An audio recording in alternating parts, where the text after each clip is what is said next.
You're listening to a Brain Stew Fresh Fright review.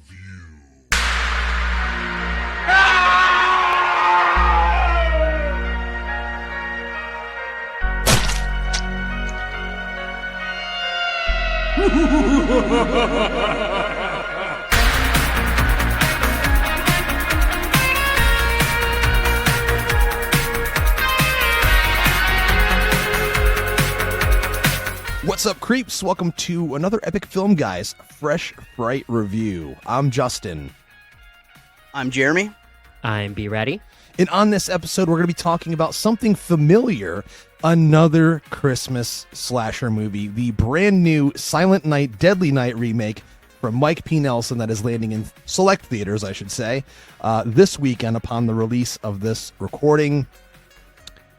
Have you guys had any anticipation for this? I know it's been a long time since we've seen a movie from this franchise. Our friend Stephen C. Miller himself that we had on for the interview about werewolves last year, he directed the last attempt. I think it was 2012, Jeremy. Is that right? Somewhere around there? Yeah, it was around there. And yeah. Dude, I fucking loved that one, man. I thought it was a cool take on it. The only thing that I had wished on that one is that they would have actually called it Silent Night, Deadly Night. Instead of just Silent Night? Yeah. Mm-hmm. Tied in all the way, man. But did you guys, have any anticipation for this or anything after seeing the trailer? I mean, to me at least, I feel like since it has been so long, why the hell not? Why not do another one? Yeah, me completely honest, I had absolutely zero anticipation for this movie, and obviously we were given a screener copy of this, and I had to watch it last night so we could review it today. And even so I'm on my laptop, I got my headphones on, and I'm like, all right, man, let's watch this thing. And even still, I was like, fuck, it felt like a chore because it was just not something that I was excited about watching at all. I don't know, man. It's like one of those things that Silent Night, Deadly Night is a cult beloved film. And the reason that I think that people love that movie is it's very much of its time, and it pushed boundaries and envelopes, and I feel like that movie is just very much of its time. So someone saying like, hey, we're going to do a reboot, a reimagining, a remake, whatever you want to fucking label it as. I was like, am I going to watch it? Yes. Am I excited about it? No. Yeah. Okay. I mean, it's that argument that we always talk about. It's like, do we need this? And the answer is always going to be from the studio. Yes. Yeah, because they want to make money. Sure. But I don't think that I wasn't dismissive of it, but I also was just kind of like, we'll get to it when we get to it. Like when we hit December, sure.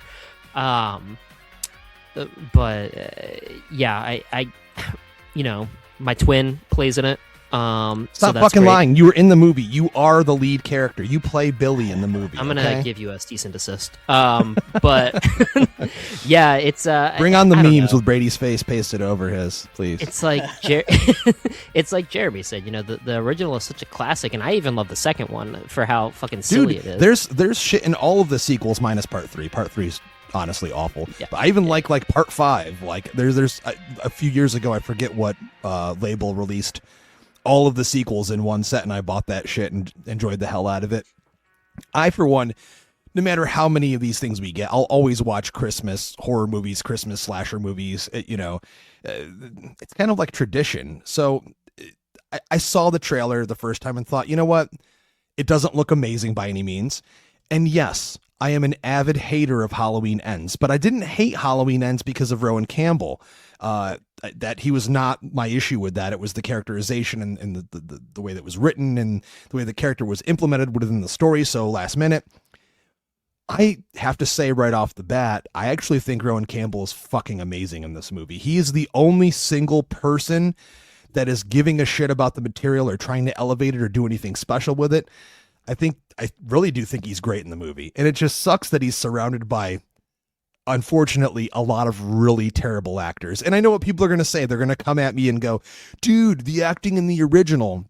And I already made this point in a comment on Instagram somewhere when I forget who it was brought up that your blurb sounds like it mirrors the original. And that's not true. The original knew its tone, and the campy or sillier moments came out of it being unintentional in that way, which is why it's funny. when you're trying to be campy or silly, sometimes it comes off as really stupid, and this movie has a lot of those elements. But the original is mean-spirited as fuck, and I can't say the same about this one. Ladies and gentlemen, if you know the original movie, you know this is a pain in the ass that I'm going to make Brady say it anyways. But let them know what this movie's all about if they don't know. So a child witnesses his parents' murder by a man in a Santa suit, and then years later, as an adult, he dons a Santa costume himself and embarks on a violent quest for retribution against those responsible for the traumatic event from his childhood. Trauma. Every week. Going back to what you were saying, though, like, yeah, I think that Rowan Campbell does I guess you could call it a journeyman's job in this. But there's nobody else in this is fucking talented. Like, even Ruby Modine, like, fuck is she in? Nepo baby, but everybody else, it's like, wait a minute, is that David Modine's daughter? Matthew Modine's daughter. Matthew Modine, sorry, yeah. Dude, I never knew that or like put those two things together until you said Nepo baby. Which is funny because the writer-director of this, Mike P. Nelson, also directed The Wrong Turn from 2021 that Matthew Modine is in. Yeah. So he's got a hard-on for the Modine family. Listen, no shit. It has to be mentioned, a few months ago, when Angry Orchard Cider came up with that little Friday the 13th short, Sweet Revenge, be ready. You and I actually reviewed it on the show, like a really quick thing just to talk about it, because it's it's Friday the 13th. The last Friday the 13th thing we've gotten in over 15 years. Or newest, rather. And we actually gave it a lot of props for what it is, a fucking Angry Orchard commercial. But I'm hearing rumblings today that this guy's name is being tossed in the hat for the inevitable upcoming Friday the 13th movie, which apparently he went on a limb and said, it's being discussed. I'm in the mix for this thing. And I pray that's not the case. Sorry, he just man. made a Jason Goes to Hell with this movie. I guess he did, technically, if you want to talk about it. Full spoilers on this, ladies and gentlemen, but I get trying to do something fresh. Of course, if you're going to remake a classic, iconic horror movie, I would hope that you would try to do something fresh and original with it. But this movie, I feel like, really has the kitchen sink mentality where let's throw everything in this motherfucker and see what works. And 9 times out of 10... Let's let those dishes soak. 9 times out of 10, it doesn't. And so, I mean, Jeremy, your initial thoughts right off the bat from this thing? My initial thoughts is, man, how do I put this? I see your face. I can see it. I know how to put this. I loved every fucking minute of this movie. It worked for me on every single level. It did something that was brave in the sense that it took elements of what made the first one great, but told a brand new story that I knew nothing about this new one going into it. I had no idea that basically they were going to make Billy, instead of like a psychotic serial killer, that they were going to make him an anti-hero, that he only kills awful, horrendous people that are like child molesters or rapists or kidnappers or abusers or racists. Like, he only kills awful filth of the world humans. So this was almost like they were like, look, we have the rights to Silent Night, Deadly Night, and we love it, and we think it's great, but we also really love the show Dexter, right? It's impossible to talk about this movie without comparing it to Dexter, in my opinion.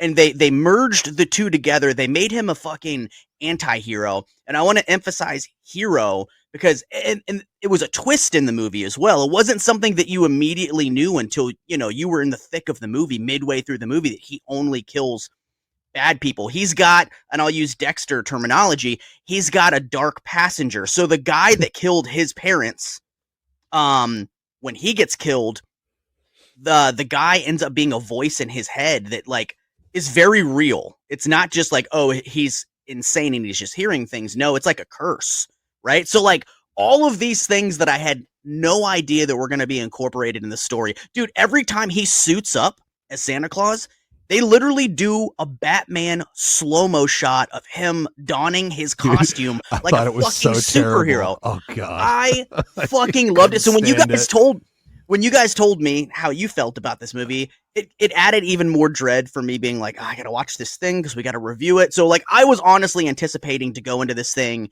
and hate it, but the fact that they they didn't pull The Hitcher, right? The Hitcher is a remake where it's just a sloppy, half-assed rehash of everything from the original.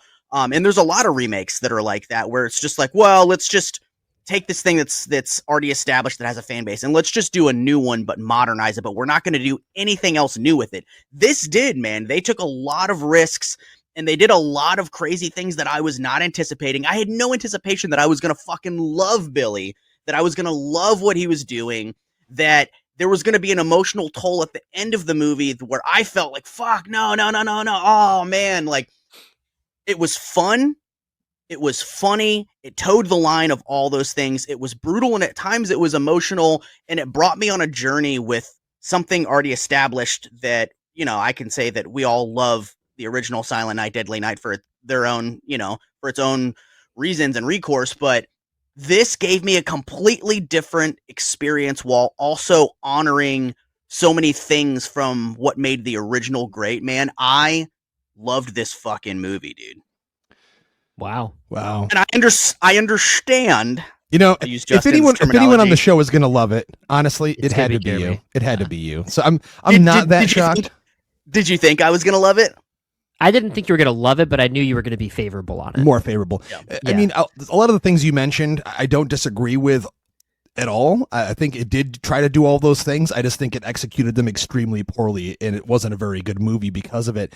But it did try to gel together a lot of the silly, dumb shit from the sequels as well, like the later stuff in there. I mean, when you see like the presence or entity of a dead killer with shitty CGI lightning going from one body into another body, you're like, okay, I know what movie this is trying to be for sure.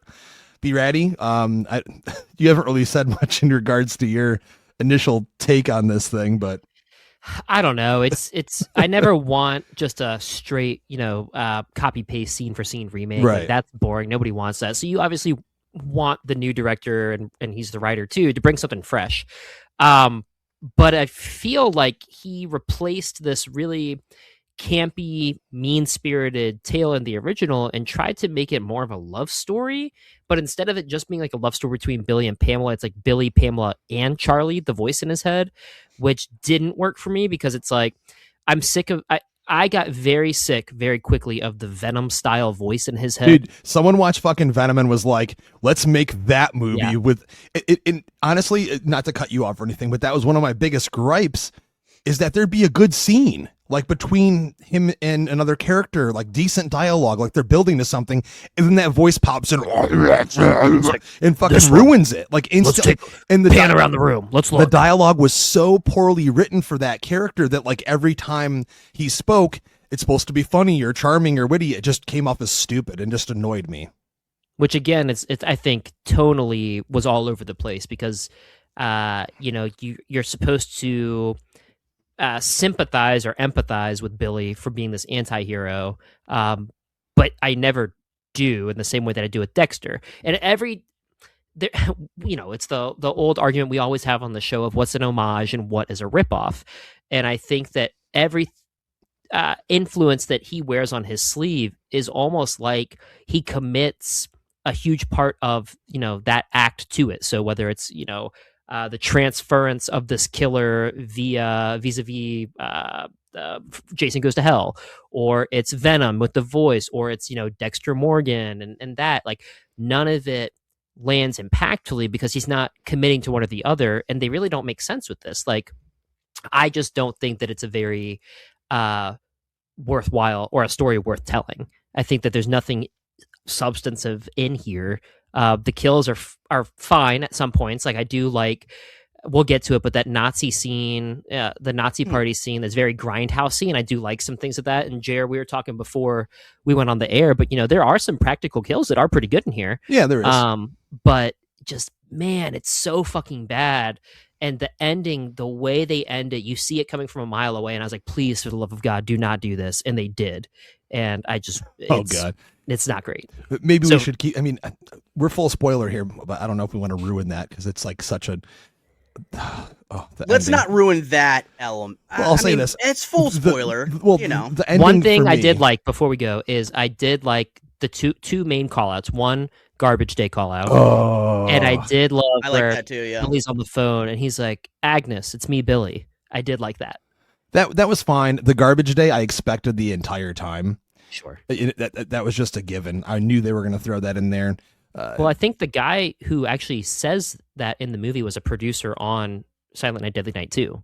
Probably was. Didn't even recognize it. It was just like there was some kind of flashback scene of him working at a different location than the little shop he's working at. Mm-hmm. I totally like some of the ideas presented. I do like the idea of him being an anti-hero.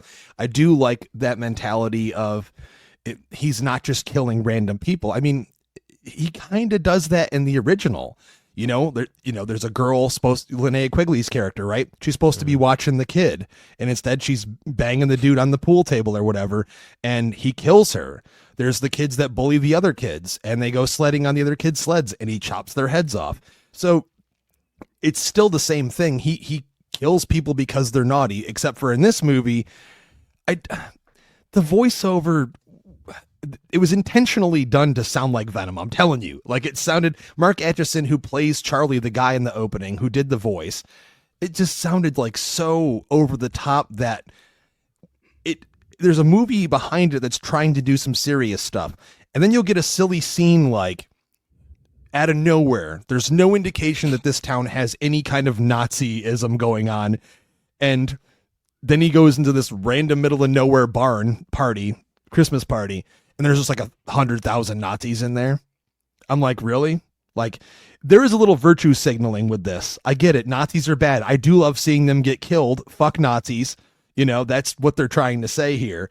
Yep. But it was their attempt at doing like a Kingsman moment where he kills a bunch of Nazis. It's supposed to be fun and exciting. And to be honest, guys, I thought the scene was shot very poorly. It didn't have a lot of great kills in it or anything. It was not exciting to me whatsoever. You could tell it was blocked in a way where like every time he would swing an axe, someone else would just move out of the way and not try to attack him. It was almost like the old Batman 66 TV show where the guys would just be waiting in the rafters like, okay, I'm going to run in and get punched while the other person. Yeah. That scene to me makes no fucking sense. The movie has like a child abductor murderer in them as well. Then there's like a crooked cop angle in this thing too. Like, what is this fucking place? It's like, it's so over the top.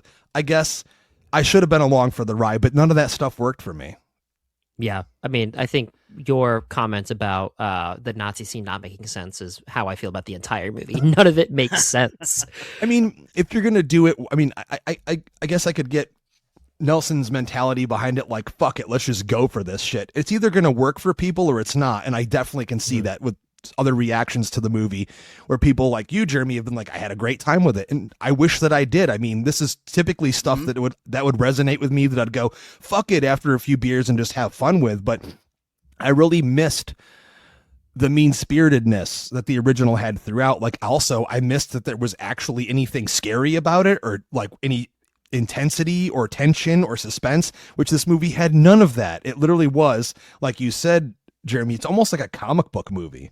Really. It really is. And like, I know how you guys feel about it. And I think a lot of people are going to feel the same. I think that people are going to go into this expecting that original film and expecting, this really gritty slasher film with this guy. And yeah, I mean, like, Billy in the original, like, is he killing people that are not nice or doing not kind things or irresponsible things? Yes, but I love in this one, he's like literally, he only kills like people that are actually awful people doing hurtful things to people.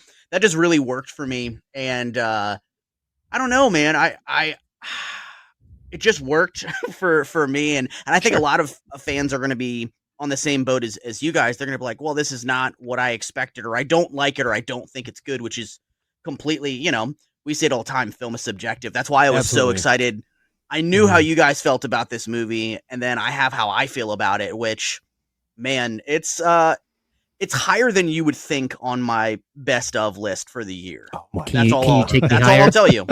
Can you take me higher? They're going on tour again. Well, Justin, let me ask you this. Sure. If this had not been and I like had the IP of Silent Night, Deadly Night, and had just been its own Christmas slasher. It's exactly what I said. It's exactly what I said afterward. That if this had just been called something else, and you removed all of the connections, for example, why even try to replicate the opening with little Billy at the nursing home? I mean, I get that in the beginning of this, these parents are these fake ass blood, the terrible CGI blood that comes out of his mouth. Dude, we talked about this pre-show. Is what's crazy is some of that blood when the old dude, the grandpa, was puking. Some of it's practical, but it was like when they were editing. It's like when they were editing the movie, they were like, someone was like, we should have used more blood in this. So like, let's add a little bit of CGI blood in there too. And when I saw that, I was like, fuck, here we go. Here we go. That's not any reason for me to dislike a movie. I had this conversation with someone recently, like that doesn't make or break a movie for me, but it being the first blood that we see, it is like kind of like, ugh, we're really going to see that. But my point is I get them trying to recreate it because that's the basis of the story, is that his parents are pieces of shit. They're fucking poisoning grandpa to get his will. And then Charlie kills them, and then, you know, he gets killed, and then they transfer it into Billy. It is kind of necessary, but why even have the grandpa? Dude, he's nowhere near. Right. He's not scary or creepy or weird. He's just fucking this old dude that's being poisoned, and it just didn't work at all. That's what he's there for. He's there so that Charlie has a reason to kill Billy's parents. Sure. Because they're bad and they're killing the grandfather. Which you only find out if you hear like one sentence of dialogue in the last act of the movie. Yep. At first I was really confused by that, but I'm like, oh, if Charlie only kills naughty people, they're offing this old ass dude just for a will. Okay. Yeah, I mean, he may have been loaded. Who knows? Yeah, I mean, I enjoyed the twist of this because, I mean, dude, I'm watching it and like I'm not really connecting that. Yeah, the lady at the basketball game was an asshole, right? Like, or other than the fact that she's like, that she's like screaming obscenities at her kid. She's screaming obscenities at her kid, and he's like, "Oh, we got to kill her." So like, but you don't know how awful of a person she is. That she's a super racist that's killed, you know, different ethnicity people. Dude, the twist for me of like, oh, he's more like a fucking vigilante superhero slasher than just like, oh, okay, I want to justify the reason I'm murdering people. It's like, no, he's murdering with intent, with purpose. And I love that element. I loved the relationship between him and Ruby Modine's character. Pamela.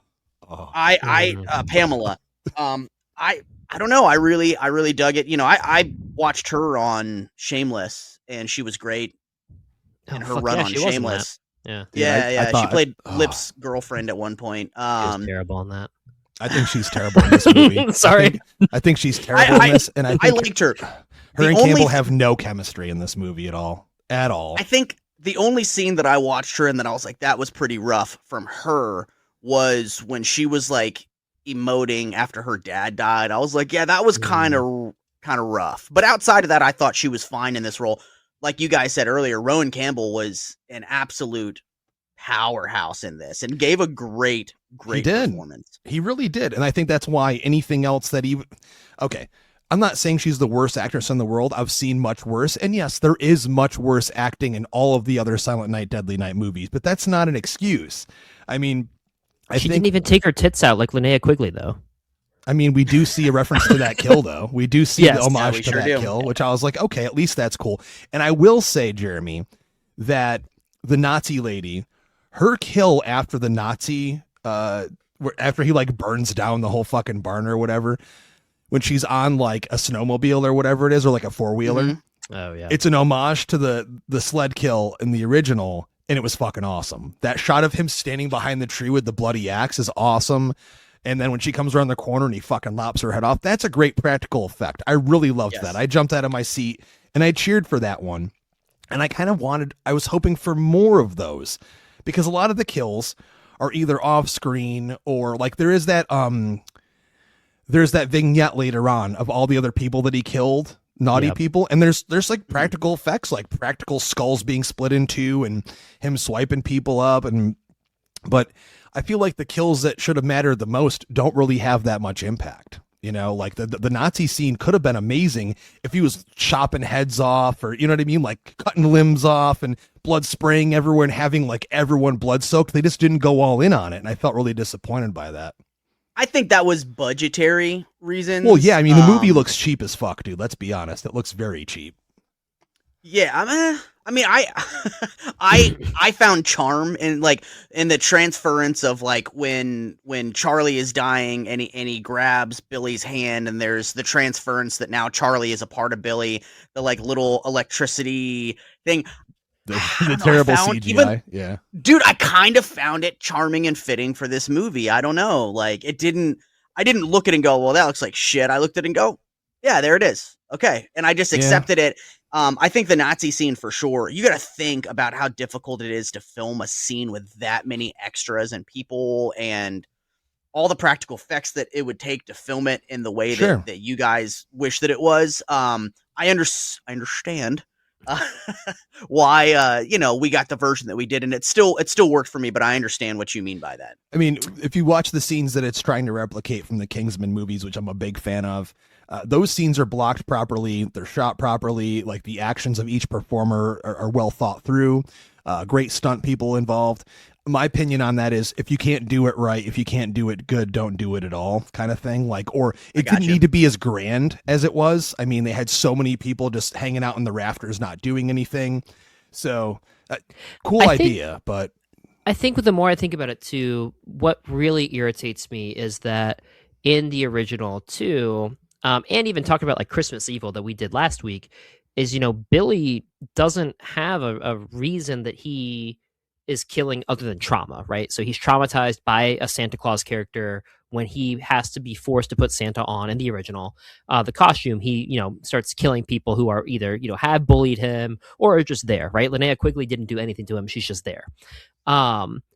This one, it's the attempt to make him the anti-hero that really irritate me, because it's like, well, you're trying to make it say that it's okay. Not that I have anything against him killing people in the movie, but it's like Nelson was like, hey, I need to give a reason for it to like you to root for Billy to kill these people. I was rooting for him to kill people in the original because that's what I signed up for. I don't need that from this character. And with that comes a little bit, you need more from the backstory. If you're going to try to give him that depth, you need to give him more of a backstory that makes sense and more of a reason other than, I transferred this purple power to you in a night that I touched you. Which also, Are we going to talk about that end now then? We might as well. Because... But I was gonna bring this up real quick. I just thought of this while you were mentioning that. The whole voiceover thing that I really disliked in the movie.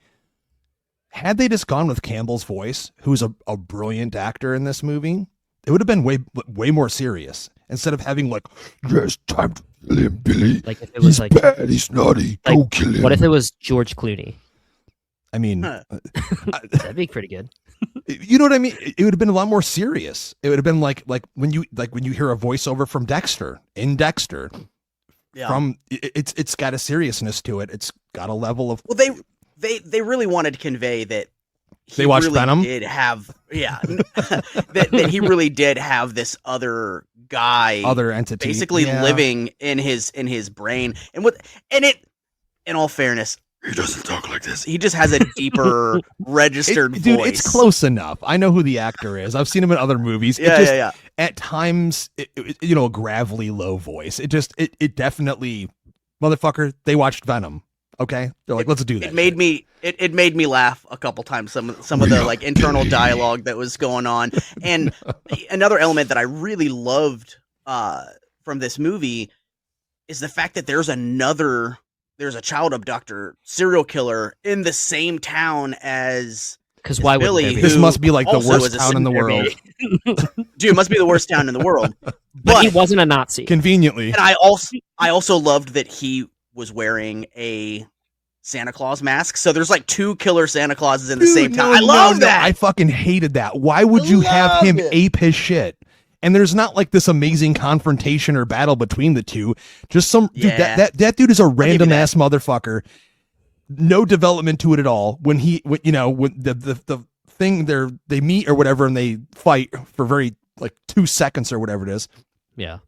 He just kills him, and he gets stabbed or whatever by him. But I'm like, this should have been like epic. It should have been built up. I love when they're just like fucking stabbing each other back and forth in the ball pit, just like.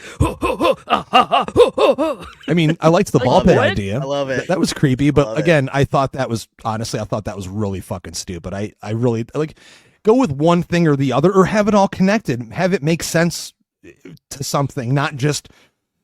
That's why I found it so silly and over the top. And I guess, like I said, that's the point of it. But it would have been cool to ground it together for some specific reason other than just, like there was no like big bad that he fought or anything. It was like just that at the end.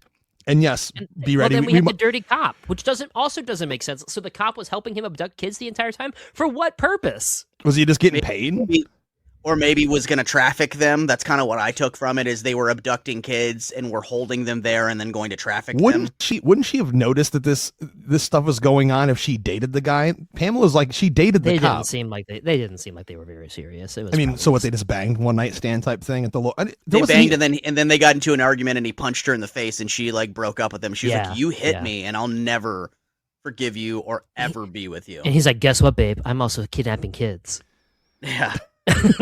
I mean, but I'm not a Nazi. Even the poor old man that he's not poor. I mean, he apparently killed his wife. That made sense to me. I actually liked that. I'm like, okay, that's one that I can let pass by because he's got his wife rotting in his fucking attic or whatever that he killed many years before, and he comes off as a nice guy because lots of murderers do that. Mm-hmm. They just live their lives for decades on, and that was a cool scene. I like that. I wanted more of that, like him going into the house with Christmas lights and having a Christmas vibe to the movie, and like it's a Christmas slasher, but that was like one of the only standouts, I think. Is if you instead, like, you take the Nazis out of it and you work on the cop's story a little bit, but it could have been fun to have like maybe 5 or 6 main murders in this film, and you are happening upon them in the same way that you happen upon that woman in the attic, where it's like this person seems like they're normal in the town, and then all of a sudden it's like the voice leads Billy to see this like something somewhere else, and he's like, oh my god, instead of this just like boom in your face, this is just coming out of left field, right? But then Billy gets shot by the cop, and help me out here, I kind of forget, does Pam kill him? She kills him in the most lame, cop, right? Boring way ever. You'd think they would have built up to like this amazing epic scene where she like chops his head off or something. It's underwhelming. It's literally like a whimper. That's how it ends. She just like stabs him in the back a bunch of times with an axe. That's right. Yeah. In a very lame looking way. And then the movie ends after after Billy's entity is, transferred over. Oh my god. Transferred into her. I loved that, man. I loved it. I know you did. I can tell. It ends with Billy being like, "Hey, are you okay?" or whatever, and she's like, "Where are you?" and he's like, "I'm here with you." And now she's gonna hear, dude. When she's fucking other dudes, he's gonna be like, "Kill him." Right. He's like, how many dudes do you have to fuck before you actually kill them? Come on. Right. You don't have to do this every time. Yeah, but I loved how it like ended with her with the blood on her with the axe, and she's smiling because he had just been murdered, and she's like, I really connected with this person, even though our time together was very short. I think she very much felt this love for him, and then it ends with her being like comforted by the fact that like, yes, physically he's gone, but he's still with her, and the movie ends with her smiling, and I'm like, I dug the fuck out of that. Thank God this murderer now inhabits my brain and will never let me rest. I mean, I also hate that she's a true crime junkie. That's the only reason why she fucked him in the first place. You get this transfer of consciousness, though, because Charlie's like, hey, kid, I'm going to level with you. It's not looking good. So you take care of her, okay? And he's like, what? No, Charlie, don't go. And he's like, no, you take care of her. And I was like, what is he talking about? And then when it happens, I was like, you've got to be shitting me. That's what you did? So now we're going to get the sequel, Silent Night, Deadly Night 2, with this chick on the poster. No, thank you. I'm good on that. They should do a sequel where Billy comes back to life and is undead. I mean, why the fuck not? They already did everything else in this movie that was beyond silly, so. We got that with Black Phone 2. We got that with Black Phone 2. Let's fucking do it. The second Except one's Black Phone 2 was wearing good. A white sweater. She's going to be wearing a white sweater, and he's going to rip off Pam Voorhees in every fucking scene. All right. Calling it. I mean, I think we're here at the end. Thank God. This was a short review for us, man. I mean, well, there's not really Jeremy's much like, else. I got more to say. There's not really much else, I don't think, to the movie, right? I mean, the one thing I said earlier on, score was trash. The score was, and you know what's weird, dude, is that I forget who did the score. Oh, it's Blitz Berlin. Oh my God, dude. Mm-hmm. They usually do amazing music for movies and all kinds of stuff. I was really disappointed by the score. The score for the original is amazing. Legit did they amazing. Do Alien Earth? I don't know. Or did they do the trailer for it? I think Blitz Berlin did Alien Earth. They did The Void. They did The Void, and Jeff Russo, I believe, did the score for Alien Earth. I meant trailer for Alien Earth. Oh, okay. Yeah, that I don't know. Yeah, so for example, The Void that came out in 2016, I was a big fan of that one, and it was an amazing synth score for that. Love that movie. So whatever, I'm not just trying to shit on every single thing about it, but I was disappointed by that because I knew. Yes, you are. Because I knew that they do good stuff. It makes Jeremy happy. No, I don't. I love when we agree, but I also don't mind it when we disagree because it almost never fucking happens on this show. So this was a surprise at the end of the year for our listeners because we only have, I think, 1 or 2 episodes left in us. I think we're going to do our best of the year, and I'm sure Jeremy most anticipated. He can spooge all over himself talking about this again when he gets to that. But he'll be transferring some consciousness, all right. Transferring that subconsciousness. I might as well go into final thoughts and trash it or treasure it. So be ready. I'll throw it to you first, young man. Yeah, it's a trash for me. It just doesn't work. I think that it looks cheap. Rowan Campbell can't carry everything on his back. I will say though that my wife did say that this is the most attractive looking Santa she's ever seen. I wonder why. So, I wonder why. I couldn't understand why. I think your wife has a type, bro. Yeah. I think it's probably you. I mean, I would hope it's me. Yeah. All right. But it's just the story is too shallow, and I don't agree with a lot of the choices to really change the character of Billy. Props to Mike Nelson. You know, I hate saying that name, but props to him for getting out there and trying to do something original and trying to make something really fresh on it. You know, I think he did the same thing with Wrong Turn, and that didn't work for me. This one also, I think, is a much more recognizable and treasured IP, and just again falls flat. So for me, it's trash. And just in case the possibility that Mike Nelson listens to this episode, you mentioned you hate saying that name, and just to be clear, it's not because of him. It's not because of Mike P. Nelson. It's not because of Mike P. Nelson, the director that made this movie. J-Dog, go with it. As you guys know, I'm gonna treasure. I think I know. Treasure the shit out of this. What if he did a 180 and was like, I actually hated it? Nah, you know, honestly, on second thought, I really agree with you guys. No, I loved this, man. It was a breath of fresh air for me that this was not a carbon copy of the original Silent Night, Deadly Night. That they took bold and, in my opinion, really refreshing take on what made the first film great, but doing something completely new with it. And I talked to one of the producers of this film this morning. We're Facebook friends and have been for probably over a decade. Super active in the horror community, especially with the Halloween franchise and shit like that. And I told him exactly how I felt about the movie, and just said, you know, I really, really loved it. And I love and respect that you guys did something brand new with it, which I'm sure was nerve-wracking to do a 180 like that. And he said that he knew that, you know, it was maybe not going to be something that works for everyone, but it was definitely a huge swing, and they were nervous about going that route. But for me, it really worked because it took the things that are great from the original and does something completely new and in a new direction with it. And it surprised me, man. And when you can surprise me when you're doing a reimagining of something that has existed for over 30 years, then 40. Fuck yeah, man. Almost 40. 40 years. Yeah, 40 years. Actually, it is over 40. Yeah, it came out in 84. Yeah, it is. Yeah. So it's like, to be able to take something that's 41 years old and have the reins to it and go, you know what, I'm going to go in this direction with it and take a huge swing. And it worked, because there's been times where filmmakers do that and it does not work. And clearly this was something that maybe didn't work for you guys, but it worked for me. And I had a fucking blast with it. I was 20 minutes into it and I looked at my wife and I was like, the guys hated this movie, but so far I am fucking loving it. And so the whole time I was kind of waiting for like the other shoe to drop. Like, all right, here's where it's going to take a turn and it's going to suck for me. And that just never happened. Throughout the entire film, I was engaged and having an absolute blast. And when I can watch a movie and escape for the runtime of the movie and have such a blast and laugh and be on the kind of the edge of my seat and be presented something that I feel like is fresh and new, man, that's what I love about movies. So yeah, it's a treasure for me.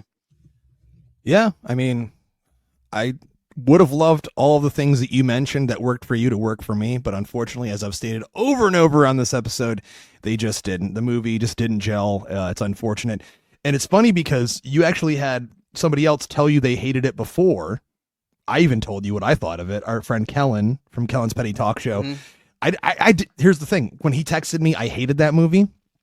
I didn't hate the movie. I do not hate this movie. It's a middle ground movie for me because it did have some things that I did enjoy. But overall, it's a trash it for me. I just think there's a lot of weird choices made. Really hated the voiceover. I thought it was actually just flat out stupid to do that. I would have just preferred him to have that sense on his own to kill bad people. You could even do the flashbacks or him being able to connect with whatever they've done in their past. It'd be much better than having this silly voice ruining scenes. Though I will say, with the chemistry between Campbell and Modine being terrible as it was, why the hell not have the voiceover ruin it anyway? Because it wasn't that great. So that's it for this review of the brand new Silent Night, Deadly Night remake. Again, hitting select theaters this weekend. If this is your first time, I'm going to go see it. I'm probably going to go to your theater to see it. Go. Feel free. Yeah, support it. Go. Support it. I mean, honestly, no. I mean, I truly believe. Leave this podcast. I truly believe people should still go see that shit. I tell people all the time, even when I give a bad review or a blurb about a movie, I say, go see it for yourself. I never want to give the impression that we tell people not to see anything, because we don't. Sure. Even if I fucking hate it, again, I didn't hate this, but if I do, I still tell people, go see it for yourself, because that's the key here. Don't let anyone else's opinions alter your own. Go see it for your fucking self. Unless they're my opinion, and I'm telling you not to. If you want to be that way, that's up to you. Be ready, but it's already out. You can't give it any more money. It's fine. Thanks for listening to this. If it's your first time, thanks for checking us out. If you're a longtime listener, we love you so much. We hope that this holiday season will be amazing for you with your friends and family, and that you get to see all kinds of cool fucking movies and all that stuff. We're all over social media at Epic Film Guys. And again, you can listen to us anywhere podcasts are found. So until next time, I'm Justin. I'm Jeremy. I'm B-Ratty. And as always, we like to ask you to keep that shit. Keep that shit creepy, motherfucker. Keep it creepy. Keep that shit creepy, motherfucker. We are Venom.